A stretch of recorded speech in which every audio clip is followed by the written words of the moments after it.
Você sabia que o Facebook monitora todos os aplicativos que você utiliza no seu celular e com a sua autorização? Sim, inclusive os de banco, todos os demais. Então, neste rápido tutorial eu vou explicar passo a passo como fazer para desativar essa função. Mas antes, já vai deixando o seu like, se você não é inscrito no canal, se inscreva e aperte o sininho para receber as suas notificações. E se esse tutorial foi útil para você, compartilhe ele com todos os seus amigos, divulgue, compartilhe nas suas redes sociais. Mas então vamos lá.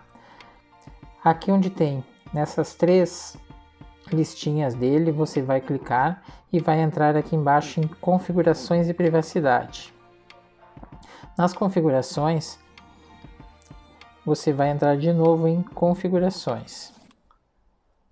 Aparecendo o menu, você vai rolar ele para cima e vai entrar aqui em suas informações do Facebook. E aí você vai vir em atividade fora do Facebook. Clicando aqui, no meu celular eu já havia desativado essa função. Eu ativei agora para poder mostrar para vocês como fazer o procedimento. Então eu só tenho aqui 2 aplicativos que ele monitorou. No de vocês provavelmente terá uma lista enorme de aplicativos. Então vocês vão vir aqui em gerenciar sua atividade fora do Facebook. Ele vai pedir a senha.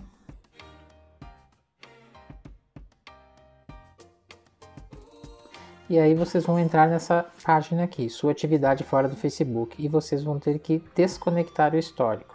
Ele vai pedir aqui novamente, vai dar essa explicação do histórico, dizendo que é para poder monitorar e mandar conteúdo que é relevante. Mas na verdade eu acredito que ninguém vai querer ter todas as suas informações disponibilizadas para o Facebook, inclusive dos aplicativos de banco.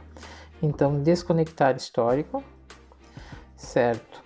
Então agora não tem mais, porém não acabou. Nós temos ainda que vir aqui e mais opções. Gerenciar atividades futuras. De novo aqui embaixo, ele vai novamente dar uma explicação para que serve, dizendo que é para anúncios relevantes, etc.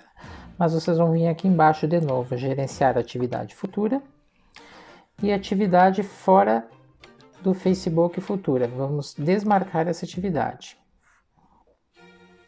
Porque se vocês apenas desmarcarem a função anterior, ele vai limpar o histórico. Porém aqui ele vai evitar que faça um novo histórico futuramente. Então se você não tirar aqui também, você vai continuar tendo suas atividades monitoradas.